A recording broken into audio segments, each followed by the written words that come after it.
Sir, agriculture is neglected as against the industrial sector.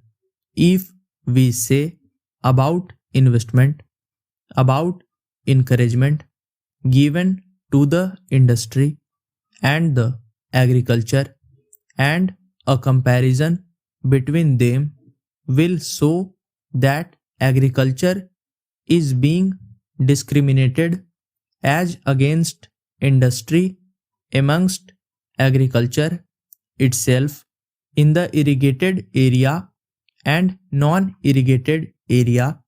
There is a vast difference.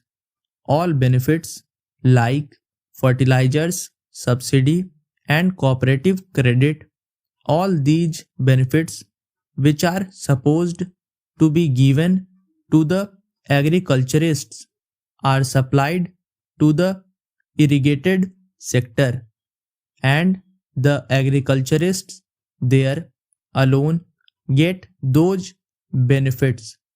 In non-irrigated area where the agriculture is rain fed or where it is all dry land, farming they are not properly treated. They are not being properly looked after.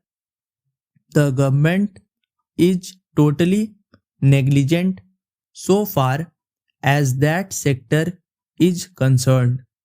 So far as the drought prone areas are concerned in our country, there are areas where there is drought repeatedly. In some states, they had drought once, twice, or even continuously for some years, and now in Maharashtra, Karnataka, and in some other parts of the country, there has been drought repeatedly, no once or twice, but continuously every year. But the government has not done anything what it should have done there. The government of Maharashtra has asked for rupees 150 crores so far as the drinking water is concerned.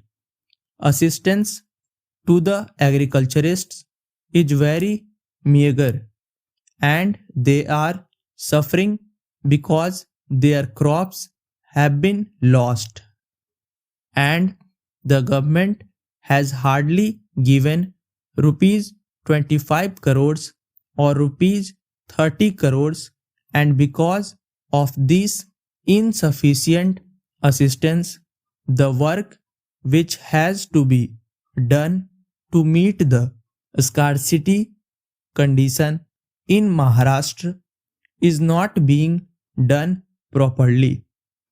I would urge upon the government that this should be looked into, and permanent measures to remove these conditions in those drought prone areas should be taken.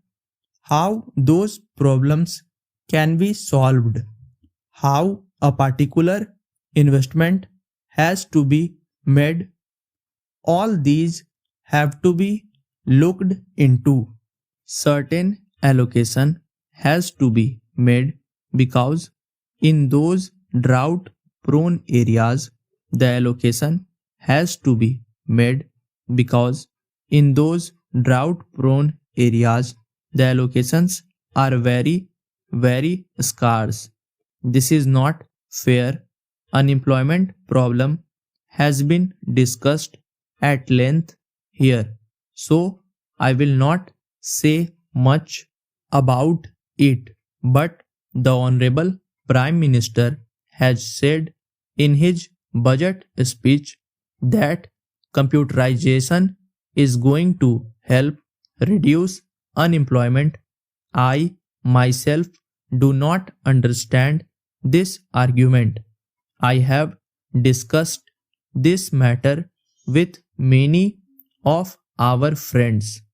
I urge upon the members of the ruling party and the government to explain this factor as to how it is that computerization is going to help reduce unemployment.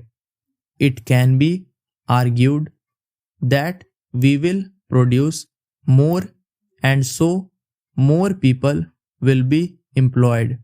Then there will be more production and jobs. Here, I would like to point out that so far as production is concerned, the production is already in plenty. It is very good to give a clarion call to produce more. The Honorable Prime Minister is very much interested in more production. We are fighting for more production, but if there is no purchasing power with the common people, then what is the use of having production only? Now, cloth is available in the market in plenty, grains are available in plenty, but the common people do not have the purchasing capacity to purchase cloth and grains. They cannot have 2 square meals a day. They cannot have sufficient clothing for themselves. This factor should be taken into account while saying so. The purchasing capacity of the common people should be increased.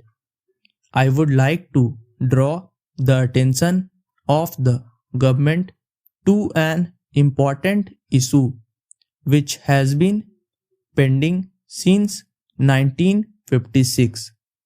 There is a border dispute between the government of Maharashtra and the government of Karnataka. Certain people in boundary areas want to join Maharashtra when the linguistic state were formed in 1956. At the time of reorganization of states, it was expected that certain parts in between the boundary would be given to Maharashtra. Since then, these people are expressing their desire that they should be allowed to join Maharashtra. So far as democracy is concerned, in democracy, the will of the people is more important. Since 1956, in all elections, they have expressed their desire by winning the elections to join Maharashtra. But till now, justice is being denied to them. About drinking water, government has again said that there is not sufficient drinking water so far as thousands of villages are concerned. It is very disappointing that even after 50 years of independence, we are still not able to provide sufficient potable water to the villages. For bigger cities like Bombay, drinking water is being brought from hundreds of miles by laying big pipes. But so far as villages are concerned, they are being neglected. Para. Subscribe the channel for regular shorthand and stenography videos.